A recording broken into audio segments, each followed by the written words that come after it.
The wind, a powerful, invisible force. It reshapes landscapes, destroys buildings, and wrecks lives. In a single day, a severe storm can cause over $10 billion of damage. And when violent winds rip through a city, they can kill dozens of people and seriously injure hundreds. This program looks at the deadliest winds on Earth, with massive hurricanes and violent tornadoes. Meet the people who risk their lives to warn us of the storms. Major damage at the airport. I repeat, major damage at the airport. It's leveled the entire building. Discover just how fast a wind a person can take. No, there's another one in front of us. And join the scientists in the front line to reveal the latest weapons in the battle against these deadly winds. What can we do when the strongest winds on Earth strike?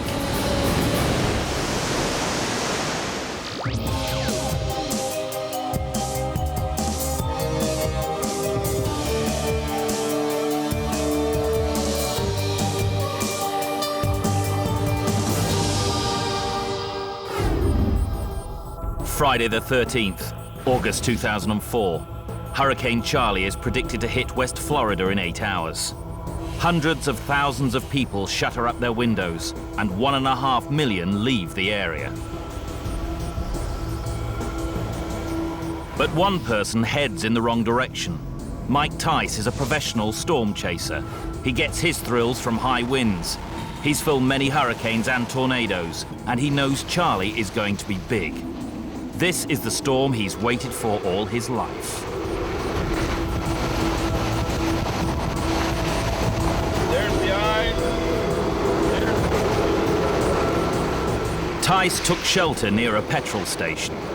The storm actually deepened very fast and became a Category 4 hurricane, and the winds were just unbelievable. Within 10 minutes, the petrol station was no more. Tice had achieved his ambition. Charlie's winds reached speeds of up to 145 miles per hour. That has to be the wildest thing I've ever went through in my life. Holy cow. I've been wanting to experience something like that firsthand since I was a little kid, and I finally did. Tice's footage is terrifying evidence of just how dangerous the wind can be. Hurricane Charlie left more than 25 people dead, made tens of thousands homeless, and caused up to $15 billion of damage. There is a simple law of weather. The faster the wind blows, the more dangerous it can be. The winds in Hurricane Charlie peaked at 145 miles per hour. But is this the worst the winds can get? One place to find out is here. The wind on Mount Washington in New Hampshire exceeds hurricane speeds on over 100 days a year. According to the Guinness Book of Records, this is the world's windiest place. The mountain's observatory is staffed by meteorologists all year round. The scientists make light of the mountain's reputation. They even serve up the world's windiest breakfast.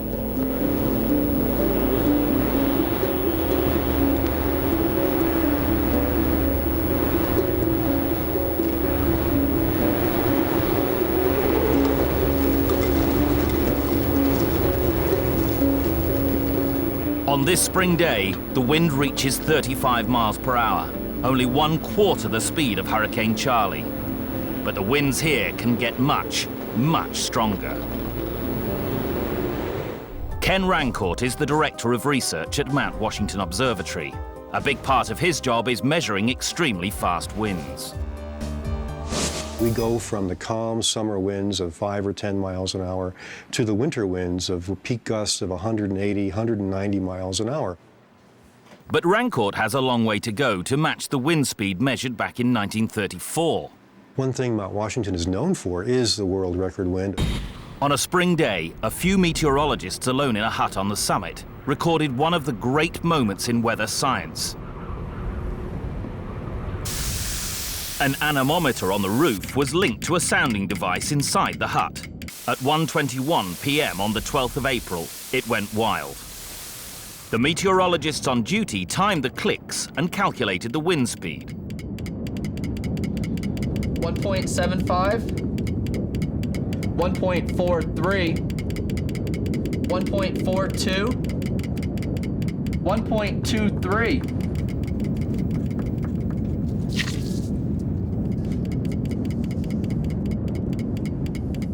It came to 231 miles per hour, a gust they recorded in their log and which blew them away with astonishment. 231 miles an hour. Will they believe it was our first thought. This terrifying gust was nearly 100 miles per hour faster than the winds in Hurricane Charlie. It was the fastest wind ever measured by a weather station, a record that's still held today. On the scale of hurricane winds, it would be at the top of the range, a Category 5. Hurricane Charlie was devastating, but it was only a Category 4.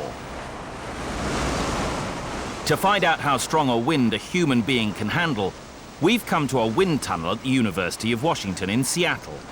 We'll start with a wind at Category 1, 74 miles per hour. Lou Beck, a man who is either brave or foolish, has volunteered to be our guinea pig. I've heard a lot of stories about how he can't breathe, so we'll see how it goes. Beck should be nervous. All he has for protection are a pair of goggles and a safety harness. If he gets into trouble, the fan can be cut off from a control room nearby. Okay, good to go. Here comes the wind.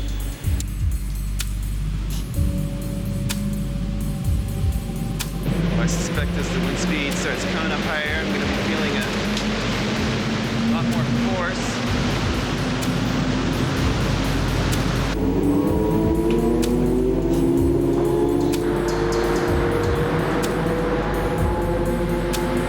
Already it's getting very strong. Right now it's putting quite a bit of force on me, really pushing me into my harness. Quite fun though. Feels like being on a really fast roller coaster. I feel like I am comfortable going a little bit faster.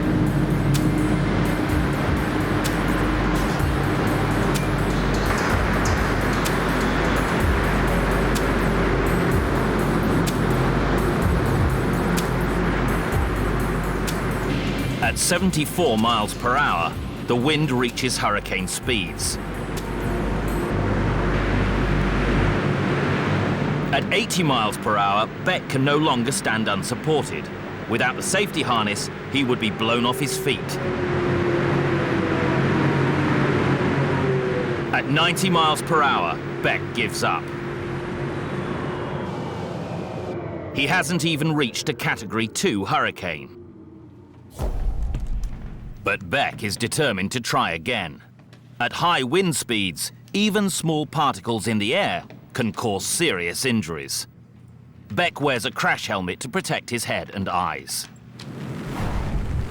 At 96 miles per hour, the wind reaches the speed of a Category 2 hurricane, fast enough to cause moderate damage to buildings. At 111 miles per hour, it becomes a Category 3. The wind speeds Beck is now experiencing could destroy a caravan.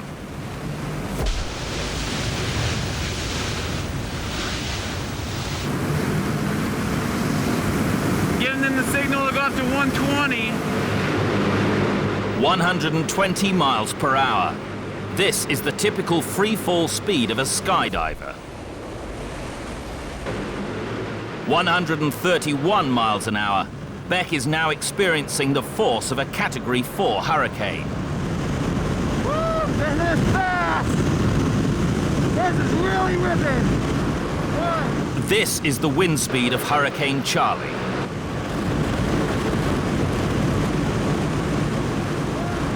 At 155 miles per hour, the wind reaches the speed of a Category 5 hurricane. It's now fast enough to tear the roofs off houses and blow down most trees. Just keeping his position in this wind is taking all Beck's efforts. Finally, the wind peaks at an astonishing 161 miles per hour. The pounding on his body is exhausting. Unable to take any more, he cuts the fan.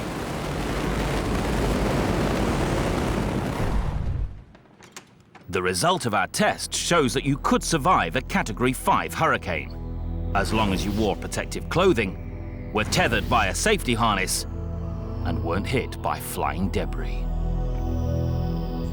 In nature, wind is a far more terrifying force. It is at its most frightening when it strikes in the form of a tornado. Oh my God. Oh my God! Did you see that? Twisters are deadly, unpredictable, missile-firing monsters. In the quest to discover what can be done to save lives when they descend from the angry skies, we explore what sort of warnings there are when twisters strike. Right here. Herb, we gotta go! What are the effects of multiple tornado strikes? Oh yeah, classic tornado in progress again. And how do storm chasers deal with them up close? Oh, there's another one in front of us. Another tornado right here in our radar. The wind is an invisible enemy. It destroys buildings, flattens cities, and takes lives. Hurricanes are giant storms that, like nature's lumbering armies, devastate vast areas of land. But tornadoes are nature's terrorists and wreak havoc in a tightly focused area.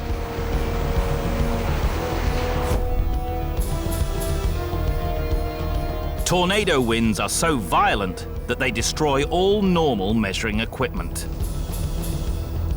How fast they blow baffled scientists for years. To find out, they have had to resort to some extreme measures. Elias Loomis, a professor at Western Reserve College in Ohio, noticed that chickens caught in tornadoes had their feathers plucked out by the wind. This spurred him in 1842 to devise an experiment for finding the wind speed that caused this. He decided to recreate the conditions of a tornado using a cannon. His idea was to fire a chicken into the air fast enough to remove its feathers. Simple ballistics would then allow him to calculate its speed.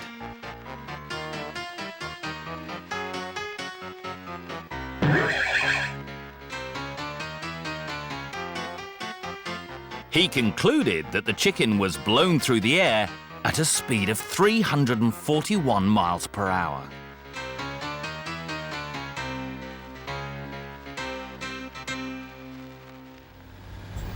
To understand how fast winds in tornadoes really are, it's necessary to travel to Norman in Oklahoma. In May, research vehicles gather here, ready for the tornado season. One of the United States' leading weather researchers, Professor Josh Werman, is present. He hopes the data he and his team collect will improve the forecasting of tornadoes. By understanding the tornadoes better, we can lead to better forecasts. And if the forecast can be made just 5 or 10 minutes better, people have more time to get to shelter. Werman uses Doppler radar to measure the speed of winds inside tornadoes. Today, a storm is forecast 150 miles north of here in southern Kansas. Werman sets out to find a twister to measure how fast tornado winds really blow. Herb, can we go?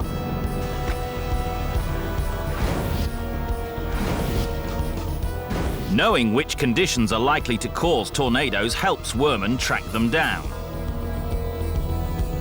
When warm, moist air exists under much cooler air, thunderstorms can form.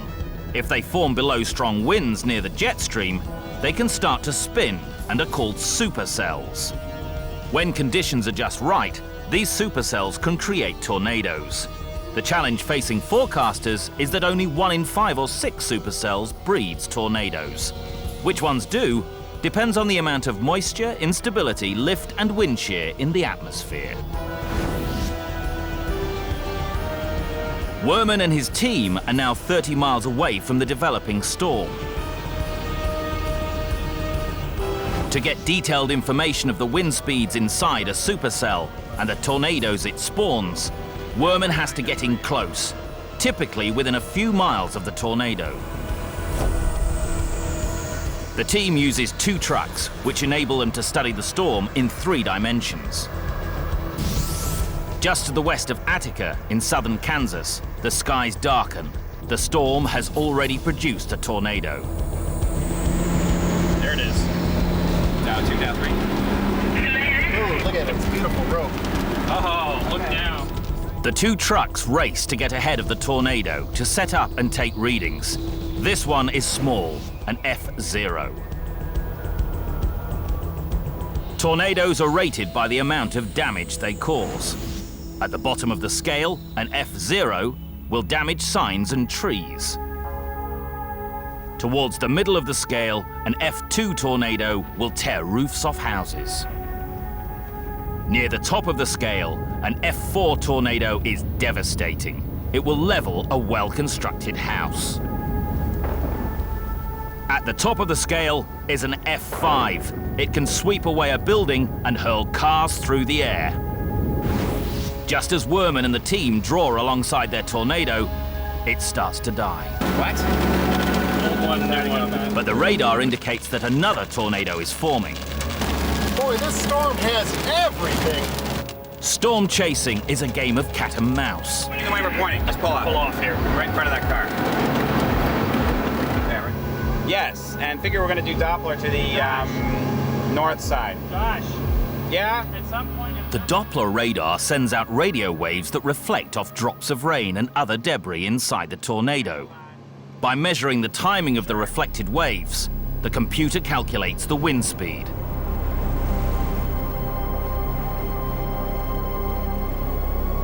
Seen here at 8 times slower than normal speed, the research camera captures the awesome sight of the tornado developing. This tornado appears to be at least an F2. The winds are strong enough to snap trees and tear the roof off a building. See it? See the debris?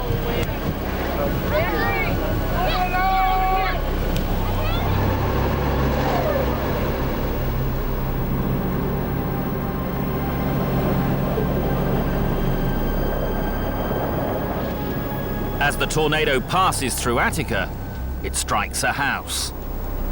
The house is coming apart. Oh my God. Did you see that?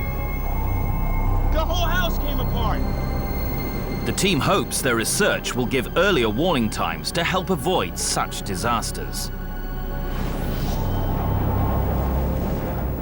Werman only has minutes to collect the data he needs from the tornado. That's as I was afraid of. New action areas currently developing to our east-southeast. Sorry, south-southeast. Right here. Suddenly, one of the team spots another tornado forming. Herb, we gotta go! The race is on to get the trucks into position to survey the new target. To our east-southeast. All right, let's just keep an eye out there. Make sure altitude has gotten their lap on it. I haven't gotten it. Go. Okay. They put their foot on the gas to get safely past the twister. 1.6, 3.2 kilometers away from us to our southeast. Oh yeah, classic tornado in progress again. Oh, there's another one in front of us. Another tornado right here in our radar. I don't know if we can safely go south. I think we should go north. Go ahead, Red 2. Sure. Where's down 2 now? Wow, that is really close. Oh my God. Even though they are racing to avoid the twister, they still want to collect their data. Okay, that one has a wind of approximately 60 meters per second. Ground relative? That's 134 miles per hour. Werman stops the truck to start recording data. Immediately to our south, yeah. We're watching this big dusty one die off here. The next tornado actually could be right out here off to our east. Right now we're just scanning back. Oh, he's changed the scan. He's going back east. We gotta get in! All around them, supercells are spawning tornadoes at the rate of roughly 1 every 10 to 15 minutes. Look down here, the tornado's just crossing the road right now, just on the other side of the road.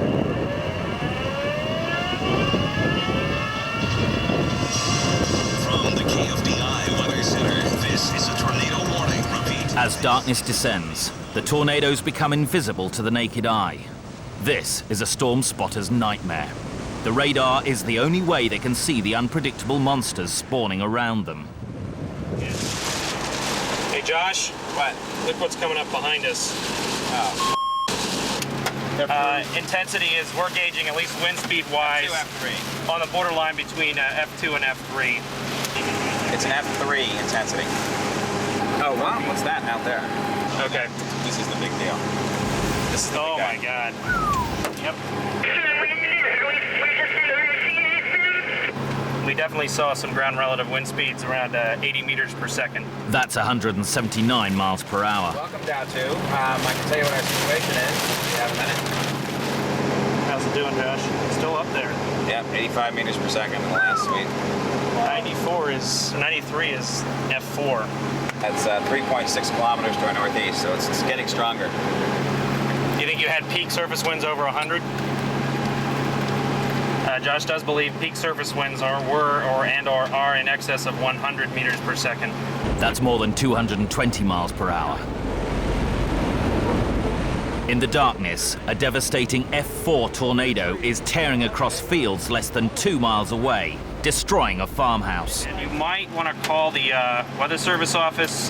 This tornado is definitely in the very strong category now. City's office. It's time to get out of the area, fast. The tornado is causing damage, but luckily no one has been killed. At midnight, the team rendezvous in a coffee shop. The supercell storms today produced about a dozen tornadoes, some of them with extremely violent winds. One of the tornadoes had winds well over 200 miles an hour. It was a F4 strength tornado at least. Werman's team recorded winds today of around 221 miles per hour, but this is well short of his record. A few years earlier, he logged the fastest tornado winds ever recorded. On the 3rd of May 1999, a giant storm descended on Oklahoma City. We measured wind speeds as high as 301 miles an hour. The 301 miles an hour represents the highest that's ever been measured, and clearly a devastating wind speed for any kind of normal home structure. Some 60 tornadoes were recorded in Oklahoma that day. The winds killed over 35 people, and the damage was estimated at over $1 billion. Who are the people in the front line of tornado defense? And what happens when an F5 twister strikes a major city? I have total devastation. Tornado winds can reach speeds of over 300 miles per hour. Most twisters touch down in the open, the countryside. But just occasionally one strikes a major city. When that happens, what is our front line of defense to keep people out of harm's way? The best line of defense are the storm chasers.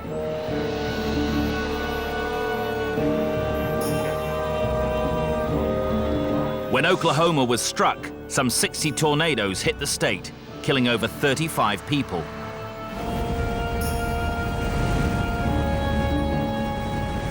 Jeff Petrowski is a highly regarded storm chaser. He witnessed the first tornado touch down. There it is. Everything was very fast that day. It started rotating, and I called the first rotation in just north of Lawton. Within about 30 seconds later, they had a tornado warning out, and within about another minute, it started producing a tornado. Eastern, just north of northwest 12. It's coming through another subdivision. In the Oklahoma outbreak, Petrowski played a vital role in saving lives. I'm a ham radio operator, so I was in constant communication with Norman Weather Service. Petrowski's call was picked up by the weather office in Norman. They issued a tornado warning to the media and the public. Once you get that warning, it's critical that you act very quickly because you may only have minutes or sometimes even seconds before the tornado strikes. Get below ground. The Weather Service quickly relayed the warnings to local television stations.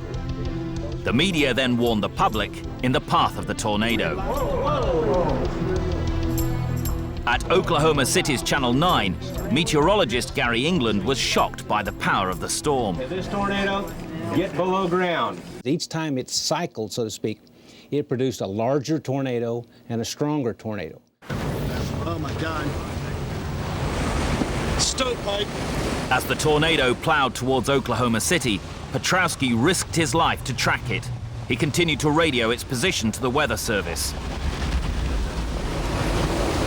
Major damage at the airport. I repeat, major damage at the airport. It's leveled entire buildings. And only spotters can tell us absolutely 100% for sure that we have a tornado occurring. Intersection, quarter-mile wide. It is doing major damage to my southwest. I had the ham radio talking to Norman National Weather Service in constant communication of almost a play-by-play of what intersection, what town was next, who was in the path, and what I was witnessing as the tornado was evolving. At 29th and Center, I have total devastation. Crossing eastern right now. Stand by. Petrowski followed the tornado into the town of Moore. He was now experiencing what seemed like the end of the world. Ground was vibrating. My van was literally shaking. I could feel the vibration in my body. I rolled down the window. Everything on that block was gone. There was factories, buildings, trees. It was an industrial park area. And as I looked north on that road, everything was gone. Hello? Can you hear me? The next day, the residents of Oklahoma City were left to pick up the pieces. The tornado had torn a 19-mile path of destruction through the area. Chris, does he live in a house around here? Right here. Right here? Okay. But I don't know if they were home or not. Okay. Jackie! Anyone back here? 36 people had died, 700 were injured, and over 2,000 left homeless.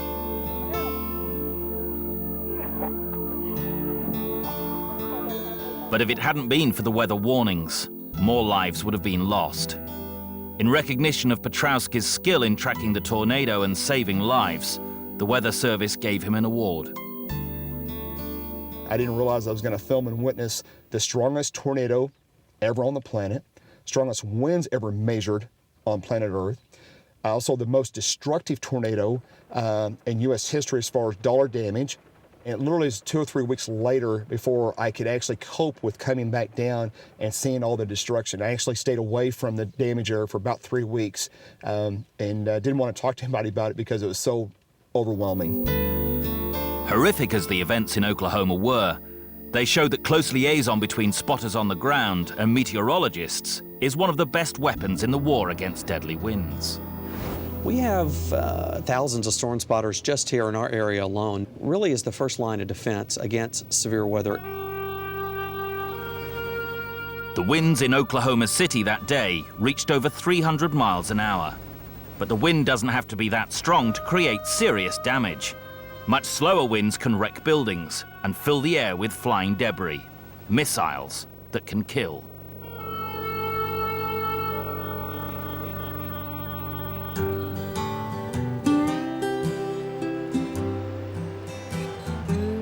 In Lubbock, at Texas Tech University, researchers have brought in a C-130 Hercules to act as an outdoor wind machine.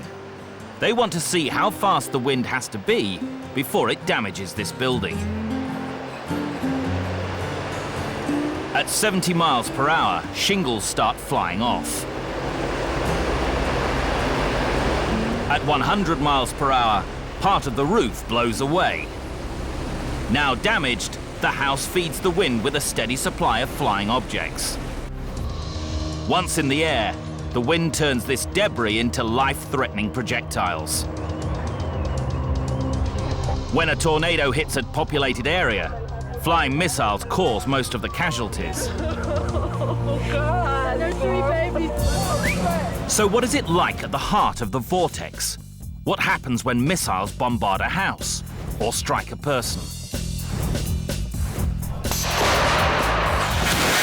We're about to meet a woman who was hit by one and lived to tell the story.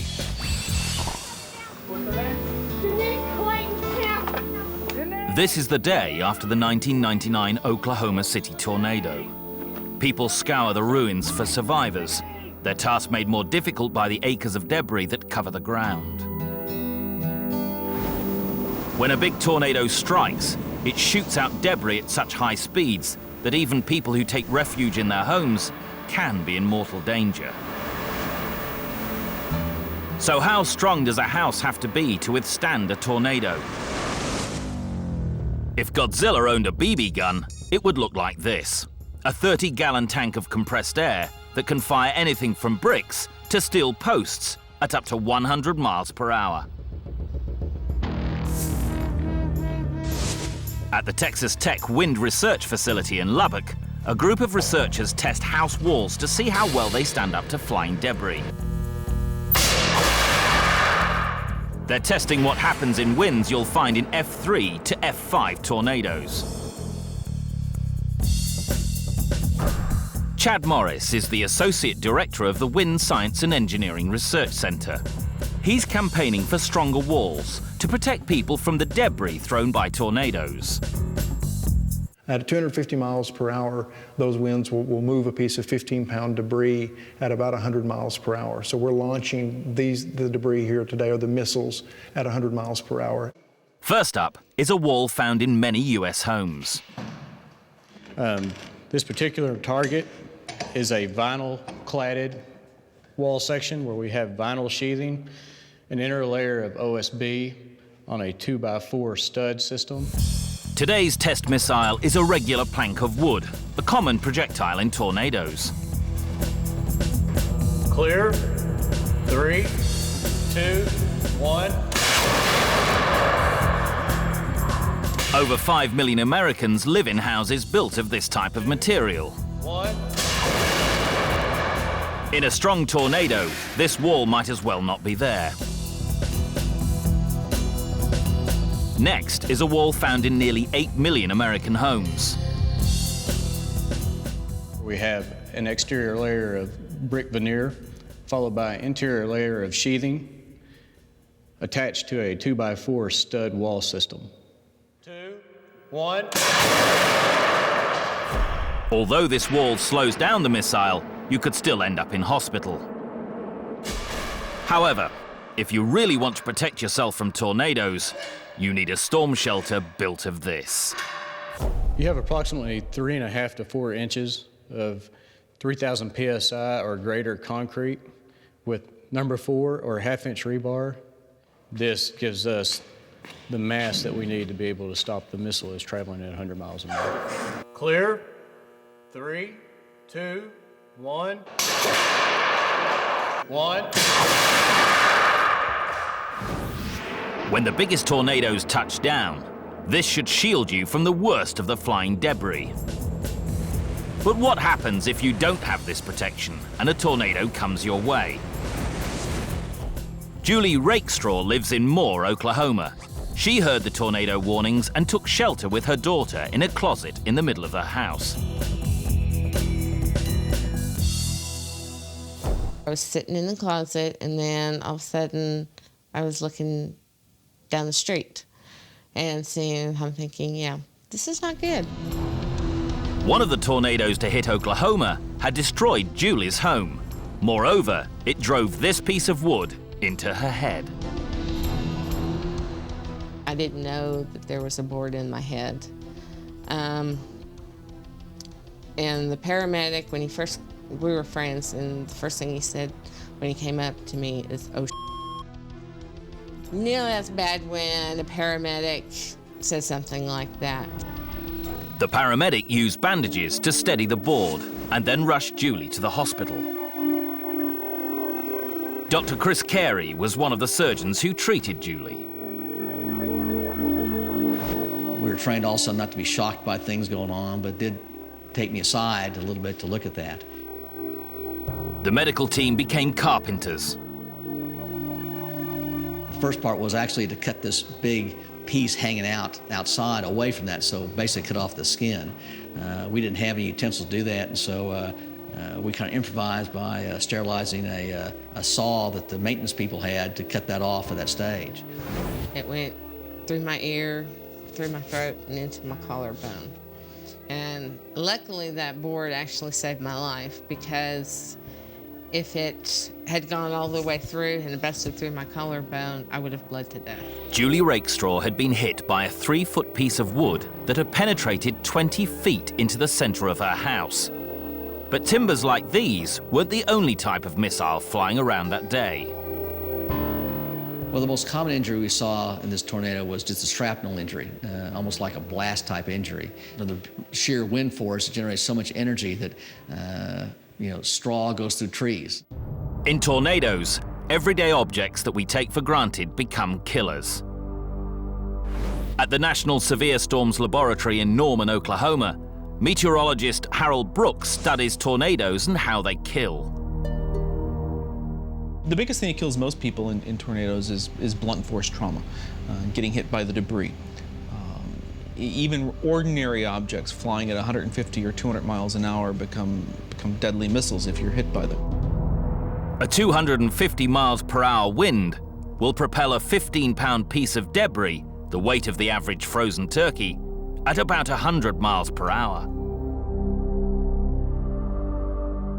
People who survive tornadoes frequently get very, very devastating injuries to them.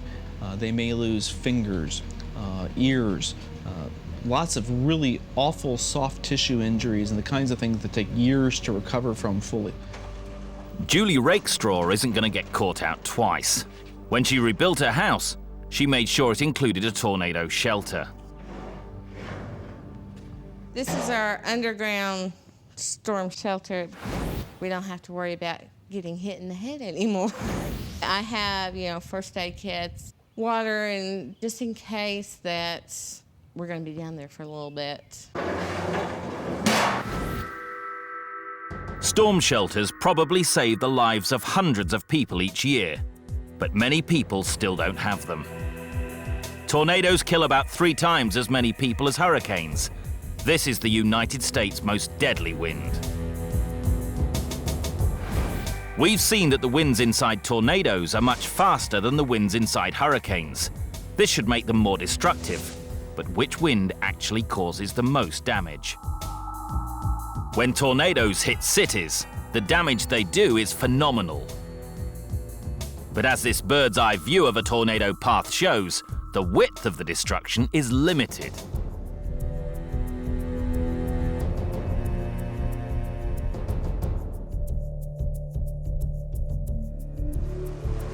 In contrast, hurricanes are vast, typically 300 miles across.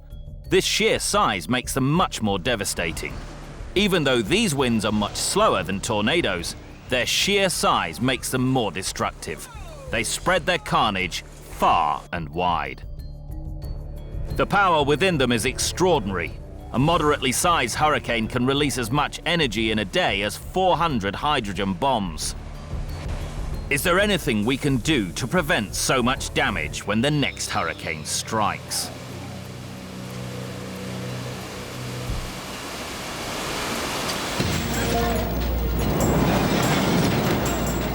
Their winds may be only around half the speed of those in tornadoes, but the destruction hurricanes cause is on a much, much bigger scale.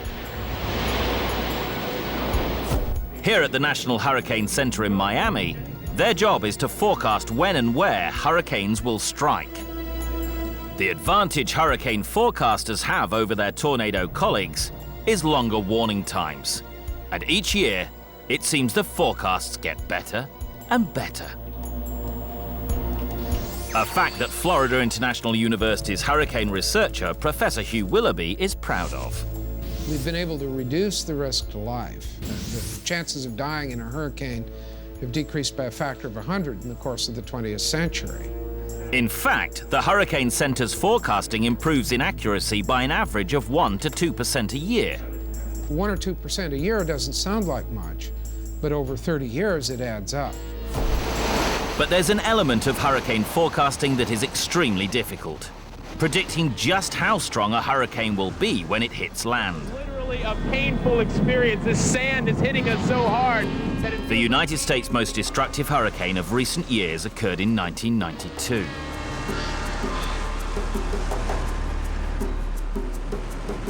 On Sunday, the 16th of August, satellite pictures showed a tropical depression forming in the eastern Atlantic.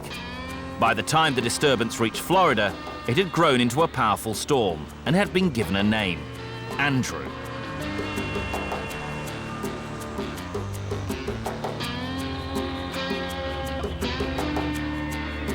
Forecasters underestimated Andrew's strength, even as it was nearing land.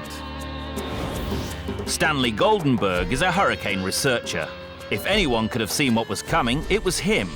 But as Hurricane Andrew approached Miami, Goldenberg put himself and his family in just about the worst possible place.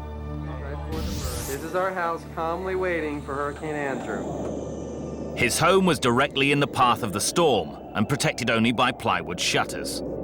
You can hear that outside. I woke everybody up and said, well, this is the time we got to start what we call hunkering down in the hallway. And we got some mattresses and sheets to protect against flying glass. Winds outside, I think, are at least 100, 110 miles an hour or more. Aaron, are you okay? And there's the cat. Goldenberg relied on plywood and prayer. Just waiting out in the hall because we lost the plywood on the front window, but we are praying God will cover that. When the eye wall hit, it was like someone took a gear on a gearbox and just revved it right up. Lord, we just thank you. We ask your protection. In Jesus' name, amen. Explosive smash when that window went, and then blew out the sliding glass door in the back. So we had a hurricane just roaring not too many feet from us through the house. And then at a certain point, my brother-in-law said, he said, the roof is gone. Indeed, the roof had lifted off in one piece and flew over the fence and smashed into the neighbor's house. The living room kitchen wall fell on us. It propped itself up by the refrigerator by about 1 foot, so it made like a little hiding place for us. But it's sad to say, the stove was on my back. It felt like my knees were being crushed. And we were just praying, crying out to God, just hoping for this thing to let up. Goldenberg and his family survived. It was only when daylight arrived that he realized the full scale of the damage. You can now see, this is the wall. Fell on top of us. Stove down there, cabinets. These shutters survived the storm. Every window covered with this type of shutter survived. But our house, which had wood shutters, the roof lifted off. The roof lifted off. Hurricane Andrew devastated a total of over 1,000 square miles of land. Andrew hit the least populated section of Miami, of Dade County. If it had been just 20 miles to the north, all the statistics would have been almost tripled. Andrew left around 160,000 residents homeless and killed 23 people. It taught scientists never to underestimate the power and unpredictability of the world's biggest storms. All in all, it went from a minimal tropical storm to a Category 4, then Category 5 hurricane in just about 36 hours. Tremendous, tremendous intensification, which is the hardest thing for us to forecast, is these rapid intensification. Hurricane Andrew caused more than 20 times as much damage as the United States' worst tornado. On average, year after year, hurricanes cause nearly 5 times as much damage as tornadoes.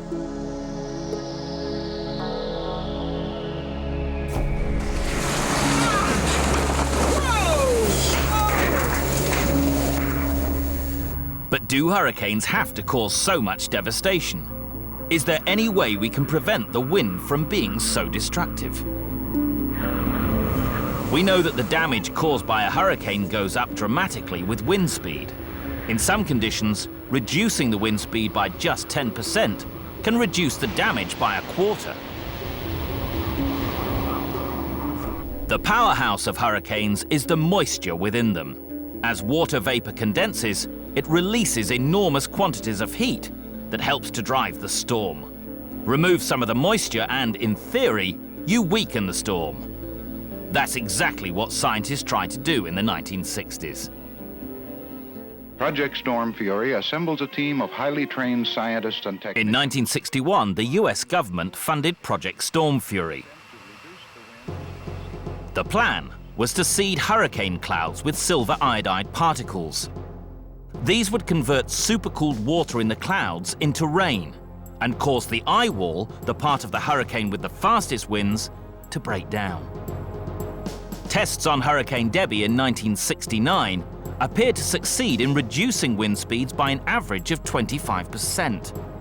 But subsequent research revealed that most of this dramatic reduction probably wasn't caused by the seeding, but by the natural storm cycle, and would have happened anyway. After more than 2 decades, Project Storm Fury was finally abandoned. In Palm Beach, Florida, businessman Peter Cordani believes he can succeed where Storm Fury failed. He has created an absorbent powder that he says will one day reduce the power of hurricanes. It's a polymer-based product. It has the capability to absorb 2,000 times its own weight instantly. So you'll see when I dump it in the water here, it will absorb all that moisture instantly. Just a little bit. You can see how it's absorbing it right now. So our whole theory is if we could absorb the moisture, it will take the devastating punch out of the storm. In 2001, Peter Cordani's team tested the powder on a storm cloud. This thing was building, it was abrupt, and it was perfect for our test. And we released the load on it. It absorbed all the moisture and dropped that storm out of the atmosphere instantly and forced it to the ocean. It was like magic. It was on the radar, it was gone off the radar. Independent observers confirmed that the cloud disappeared. But wiping out a cloud doesn't mean the powder can weaken a hurricane. The scale of the problem is much greater. Even though Cordani's work continues, weather experts doubt the likelihood of success. Scientists believe that the best way to prevent hurricane damage is to improve building design and make more accurate forecasts so that the areas in danger can be evacuated. As slow-moving events that build up gradually over the sea, hurricanes are spotted several days before they hit land, and there is usually enough time to give people warning. By moving people away from the danger zone, many lives are saved. In the United States, only about 20 people are killed each year. So far, the forecasters are making progress in the war against hurricanes, but there's a long way to go. When Hurricane Charlie hit Florida in August 2004, it seems forecasters were ahead of the game. The National Hurricane Center issued a warning for most of the west coast of Florida. 1.5 million people evacuated the area. Others took shelter. But despite the warnings, more than 25 people lost their lives. Charlie was a Category 4 hurricane, a whole category below Andrew, but it killed more people. So what went wrong? Brian Norcross has been predicting the weather in Miami for 20 years. He's seen hurricanes come and go and believes there's an extra dimension that hasn't been factored in. I think we're losing the hurricane battle overall. The amount of building that's right at the coastline, and therefore the number of people that are piled at the coast, is exceeding our ability to warn. And even if we could warn perfectly, a certain percentage of people are not going to react until the last minute anyway. Since the 1950s, the number of people living on the east coast of the United States has almost doubled. And however strong the warnings, there will always be some who won't leave until the last moment. So we know that a significant number of people will be left in harm's way when a hurricane comes. Massive carpet-bombing hurricanes and violent surgical strike tornadoes are among the most terrifying forces on Earth. The intense speed of the air in a tornado's towering vortex makes it the deadliest of all winds, and the awesome size of a hurricane ensures it is the most destructive. Science has sought to understand and protect us from these whirling monsters. Improved forecasts and longer warning times will continue to save lives, but they will probably never be 100% accurate. When angry skies strike, the best thing to do is get out of the way.